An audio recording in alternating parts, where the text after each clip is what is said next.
This is Tar Heel Illustrated publisher Andrew Jones coming to you from Keenan Stadium in Chapel Hill, home of the football Tar Heels, and with me, as he very often is, our very own Jacob Turner. You can catch all of our stuff on TarHeelIllustrated.com. We're going to preview the 2019 football Tar Heels. Today was the first official weekly press conference of the season, just 5 days away now from the South Carolina game as we tape this. We had Mack Brown, offensive coordinator Phil Longo, defensive coordinator Jay Bateman. We're going to preview the offense here very quickly, but before we do, I want to give you guys a quick reminder of this amazing special that we have going on at TarHeelIllustrated.com. Go ahead and sign up. You can sign up for free. You can get access to everything we do through October 5th, which is the Georgia Tech game.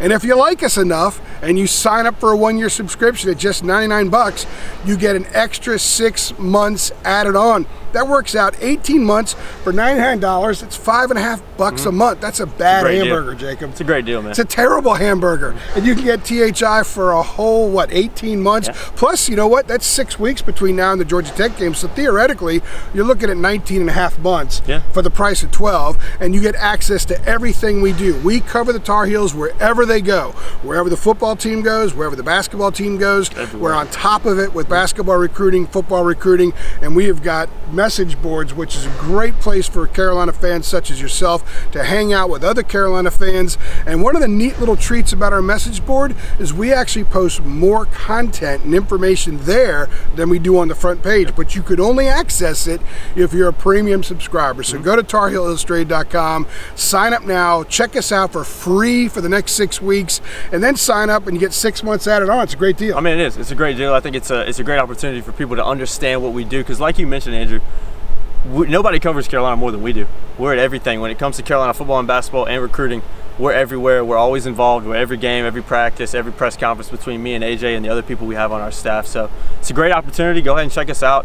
Join the premium boards. It's a really good community over there. A lot of good people, a lot of passionate Carolina fans, like I'm sure most people are that are watching this video. So yeah, totally recommend you head over to TarHeelIllustrated.com, and it's continuous 27 thorough coverage of North Carolina football and basketball. So it doesn't get any better than what we got going on over there. And a lot of the stuff that you'd see right now is our coverage throughout fall camp about the football team. And we're going to focus on the offense right now.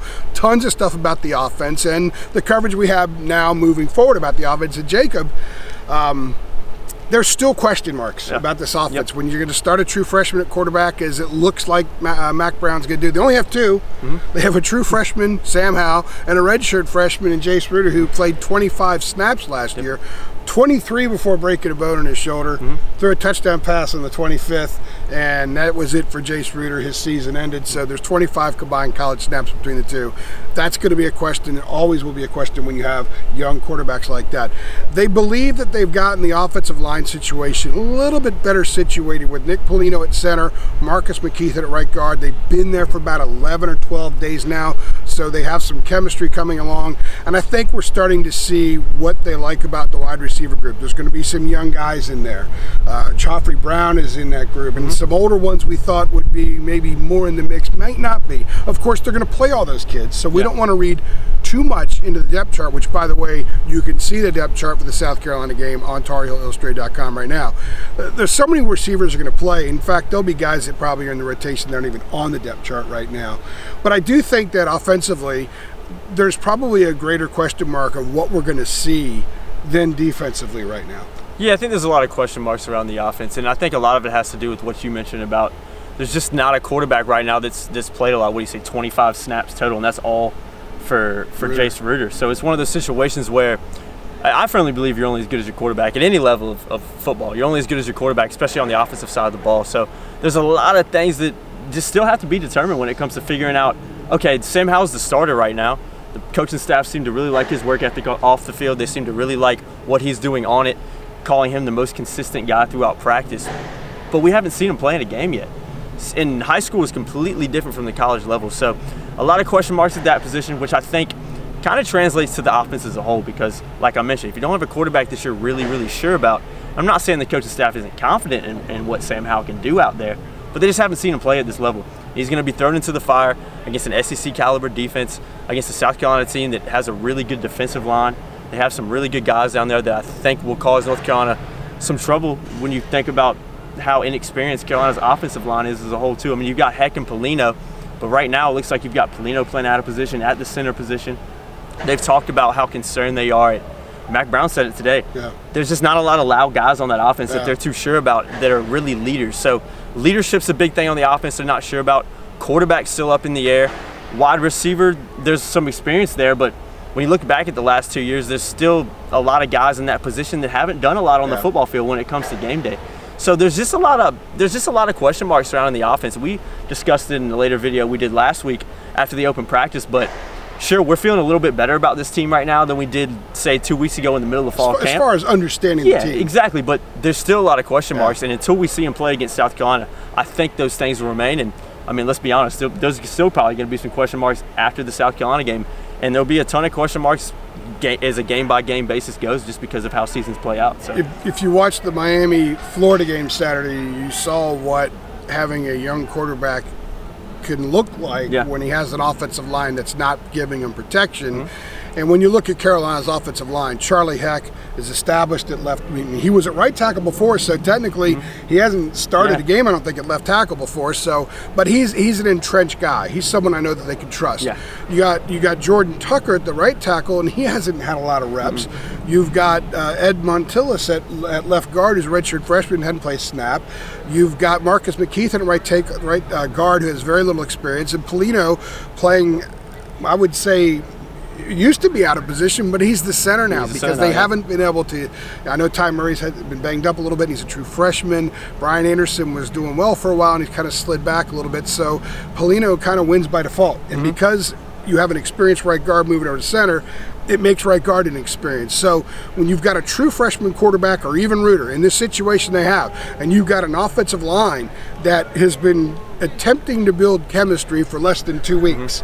That I covered Tom O'Brien at NC State. He was a big offensive line guy. Loved talking about offensive line, and he harped on chemistry.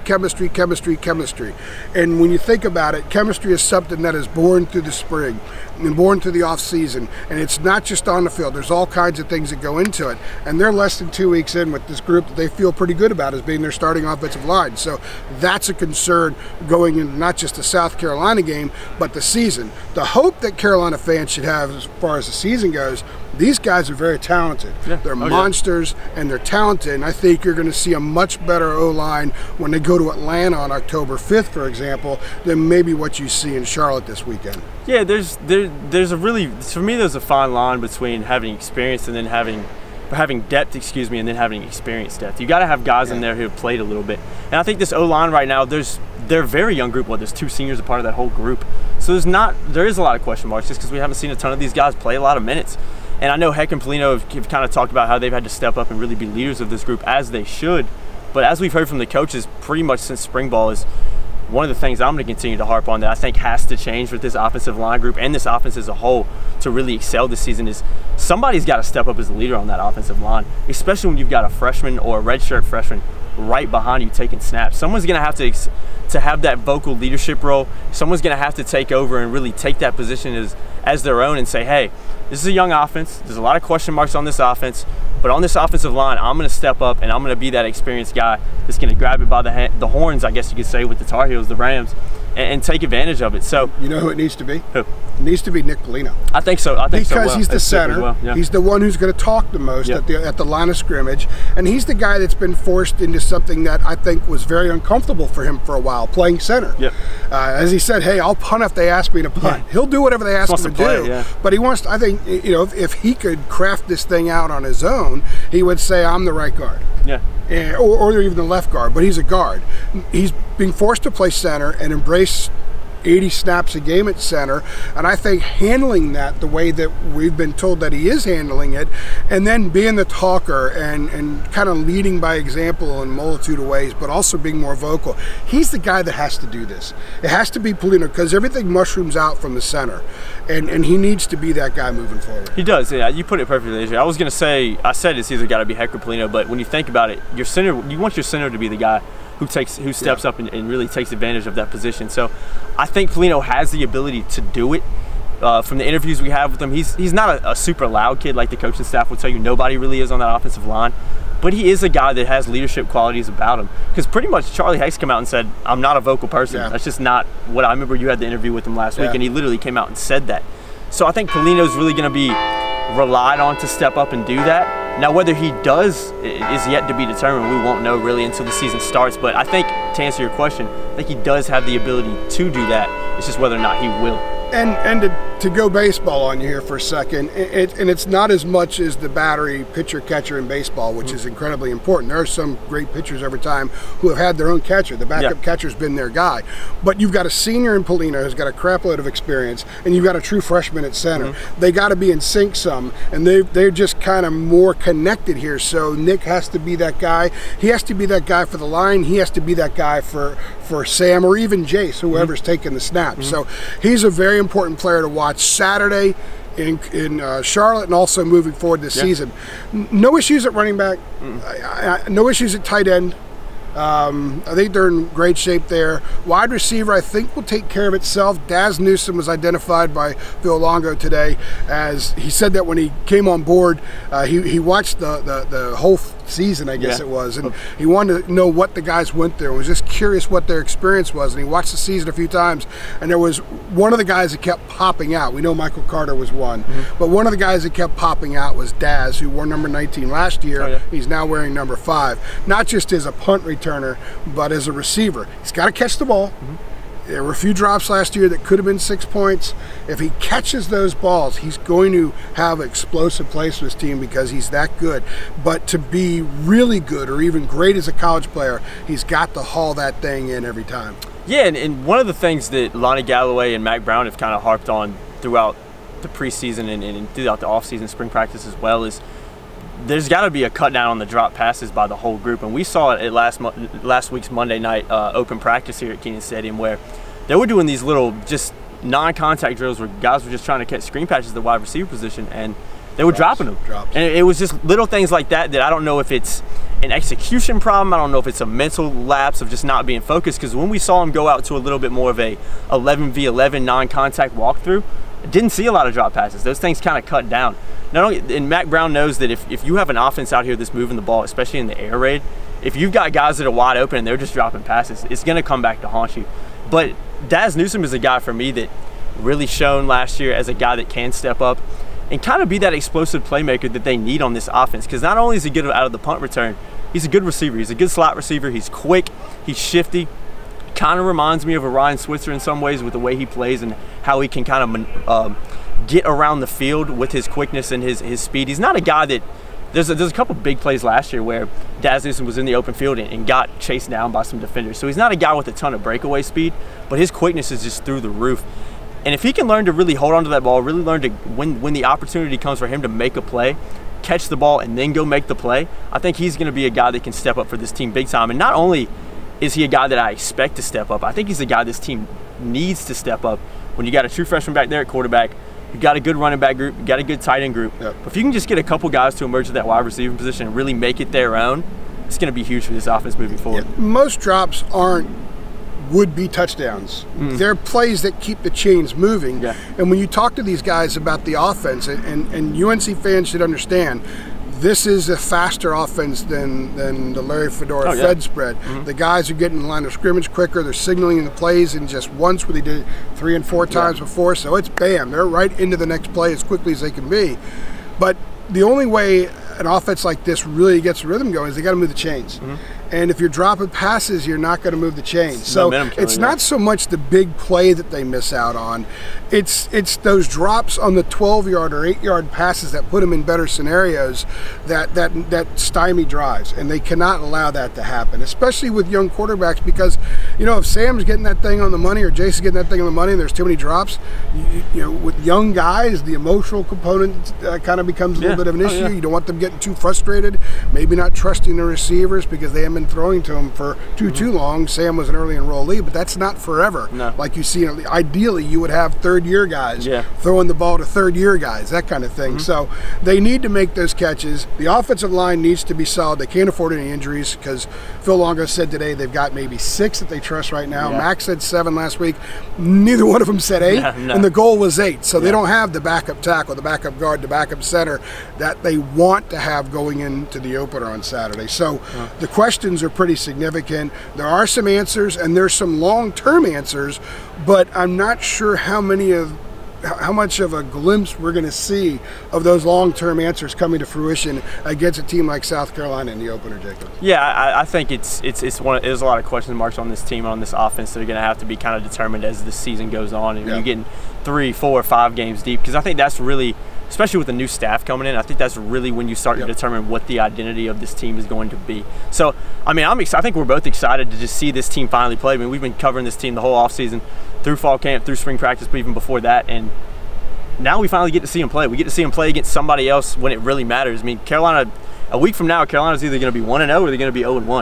And there's going to be a lot more things to discuss, but until we see them play, I think these question marks that we have about this team and this offense, more in particular right now, are going to continue to float on the surface, and hopefully they'll be identified midway through the season.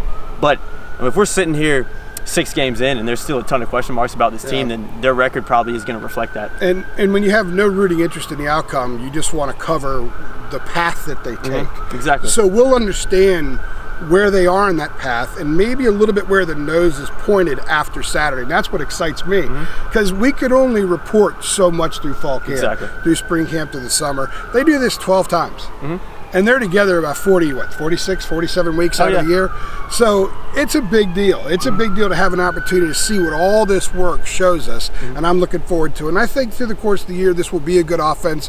I'm not sure it will be consistently good yet out of the gate. I think it'll have some ugly series and some really pretty series, and I think that the consistency will come to as the season goes on. Any last thoughts? I completely agree with what you said, AJ. I think there's more question marks with me right now, which we'll talk about in another video, about the defense. I think I'm going to have a little bit more certainty, at least me personally, about the offense and what I'm expecting to see, just because I think there's a little bit more. While there's not a ton, I think there's still a lot of experienced talent here at different positions, running back, tight end, wide receiver, and on the O-line as well with the guys we mentioned. That makes me feel a little bit more certain about it. I think there's a little bit more question marks for me defensively, but like you said, hopefully those will be answered a little bit on Saturday, because we finally get to actually watch this team go out there and compete. I think it begins with the offensive line, and that's why I have a lot of questions about this. I think the long-term potential is really good. A little concerned about right now, and that's a great segue, mentioning defense, because our next video is going to be previewing the UNC defense. For Jacob Turner, this is Andrew Jones. Go to TarHeelIllustrated.com. Check out that deal. It's an amazing deal. It's an unbelievable deal. It really is it an amazing deal? I think it is. I think it's an amazing deal. It's an amazing deal. It really is. I mean, we're not just saying that. Like it can be anything you are interested in. If you have something you're interested in, you can get a deal like that to really follow a team as thoroughly as you can. I mean, you got to take advantage of that. You get it for 6 weeks, so go try it out now. Anyway, for Jacob Turner, this is Andrew Jones. You have been watching us here on TarHeelIllustrated.com and our YouTube channel, Tar Heel Illustrated. Don't forget to like our page, to subscribe to our page, so that way you get notifications every time we run out, not just these videos, but post-practice interviews, post-game interviews, press conferences, everything else. Thank you.